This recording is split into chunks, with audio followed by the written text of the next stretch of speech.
Japan has the most beds per capita in the developed world. So why is its health system crashing? Tokyo CNN. In late December, Sue became sick with COVID-19.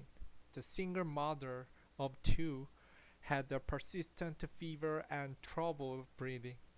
She knew that her asthma and chronic bronchitis had left her vulnerable to the worst effects of the illness.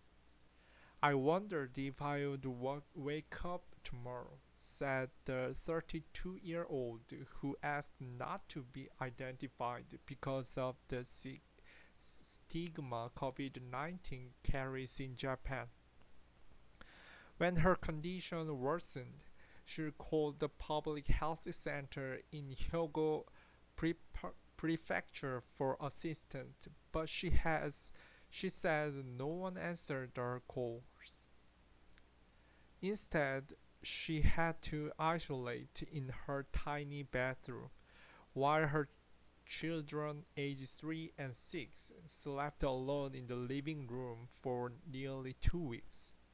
Her mother would drop off flow food for the family, but could not stay because the children had been exposed to the virus and they couldn't get tested for nearly a week.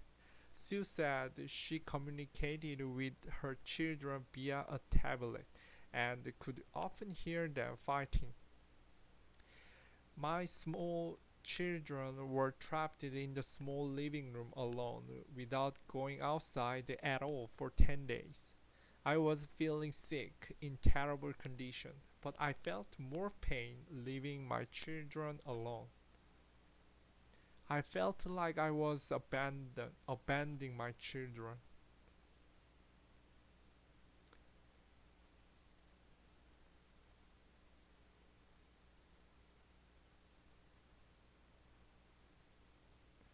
A representative at the Hyogo Prefecture Health Center could not speak directly to Sue's case, but said that while they tried to contact isolating patients daily, the holiday period was incredibly busy. Japan's national healthcare system, which has the most hospital beds in the developed world per capita, has been praised in the past for its high quality of service. The government has even credited the country's long life expectancy rate, the highest of OECD countries, to its first-class affordable healthcare system. But the COVID-19 pandemic has stretched the medical system to the brink as Japan deals with its worst wave since the pandemic began. Cases have more than doubled in the past 2 months to more than 406,000 cases. And while the peak period of the current wave has passed, with cases falling from more than 7,000 a day in January to fewer than 3,000 daily cases this month, the medical system is still under strain. As of February 4th, more than 8,700 people across the 10 prefectures who tested positive for COVID-19 were waiting for a hospital bed or space at an isolation center. The week before, more than 18,000 people across the 11 prefectures were waiting, according to the prefecture's health ministries.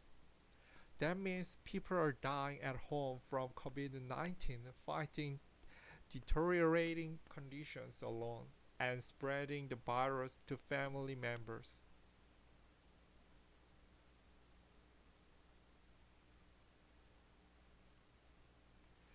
Healthcare on top tap.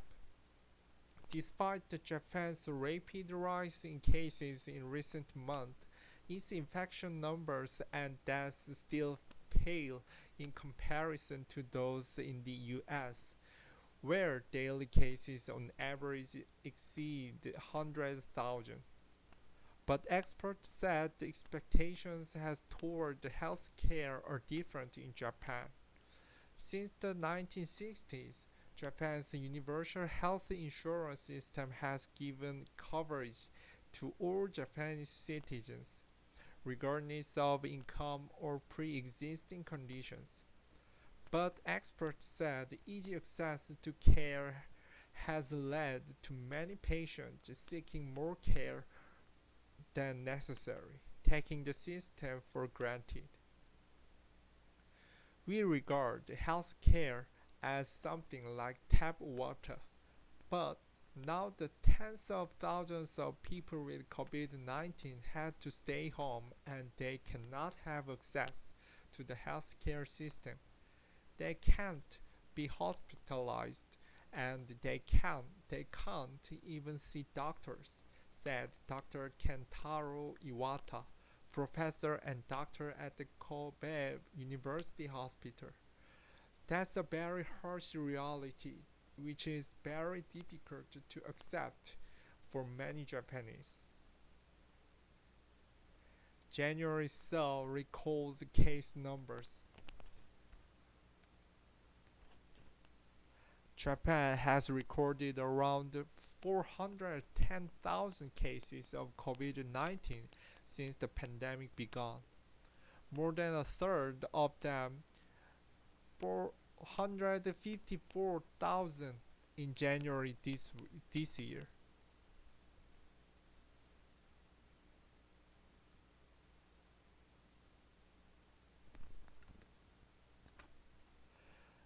It's not unusual for COVID-19 patients with severe symptoms in other countries to wait for hospital space, said Naoki Ikegami, professor emeritus at Keio University. But in earlier waves of the pandemic in Japan, most people who tested positive for COVID-19 were automatically hospitalized, said Ikegami. That was how COVID-19 was dealt with in the first and second pages. So there's an expectation that anyone with COVID-19 is going to be hospitalized, even if they had only mild symptoms, Ikegami said. The system has since been adjusted so that not everyone is hospitalized, but the rates of hospitalization for COVID-19 are still higher in Japan than in other countries. Fault in the system. In 2019, there were 13 beds for per 1,000 people in Japan, according to the Organization for Economic Cooperation and Development, called OECD. That compares to less than 3 per 1,000 people in the US and UK. The OECD average is 4.7. But Iwata from Kobe University Hospital says those figures are misleading. While Japan has more than a million hospital beds for the population of roughly 126 million, the majority are for mildly sick, not for critically ill people.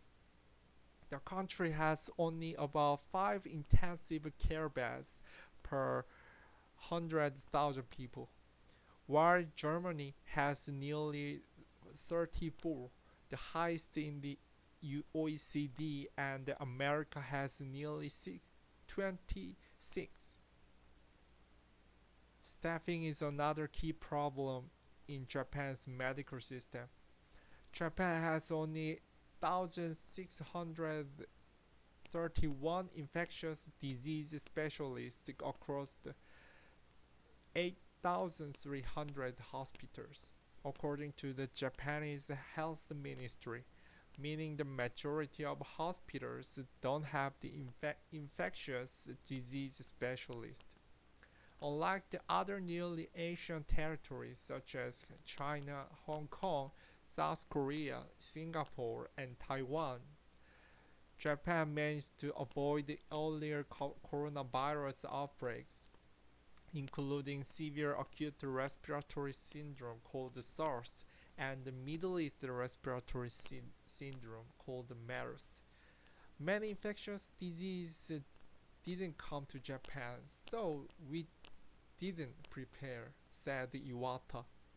We didn't train a lot of specialists, we didn't train the hospital walls, and we didn't prepare the healthcare system for infections, and that is the result of it, he said. Across Japan, hundreds of public healthcare centers take calls from patients and direct them to medical center, monitor their health, or arrange testing and contact trace. Dr. Hideo Maeda, the head of the public health center in Tokyo's Kita Ward, said his staff members have quadrupled to 40 since the pandemic started, but it's still not enough. In his ward alone, every day dozens of patients were waiting for hospital space. Many staffs are working every day till midnight on weekends and holidays, Maeda said. We are exhausted and overwhelmed psychologically with stress. Our staff has to make difficult decisions about people's lives in a short period of time. In a December Kyodo news survey, around half of the responding hospitals that offer advanced medical procedures said they faced a shortage of nurses and doctors. A confusing response. In January, Prime Minister Yoshihide Suga made a rare apology. As the one in charge, I feel terribly sorry, he said. I haven't been able to provide the necessary care. His government has been blamed for its slow and indecisive response to the pandemic. Suga dismissed the need for the state of emergency in late December, only to declare one for Tokyo and several other prefectures for the next month. Before that, his administration increased the domestic consumption for a Go-To campaign, which gave Japanese citizens steep discounts to travel and eat at home. That campaign was not suspended till December.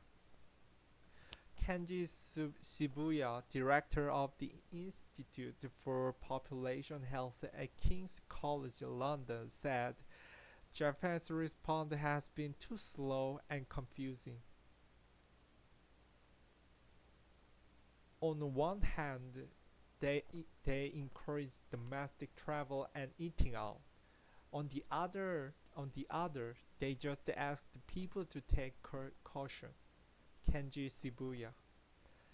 Last week, the Japanese parliament passed two bills that give the authorities power to fine violators of rules, including businesses that refuse to shorten hours and infected people who refuse to cooperate with the health officials. Under the new antivirus law, the government can also request the hospitals to accept COVID-19 patients or publicly name them if they do not respond. Most COVID-19 patients in Japan are being treated by large public hospitals.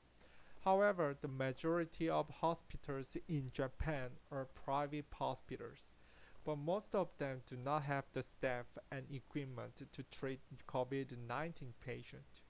According to Japan Health Ministry data, 30% of private hospitals can accept COVID-19 patients, while 84% of public supported institutions can. Japan is also behind many developed countries in its vaccine rollout. It's not set to start inoculating the medical workers till later this month and the senior citizens till April 1st at the earliest. The government has yet to announce the timeline for the rest of its citizens.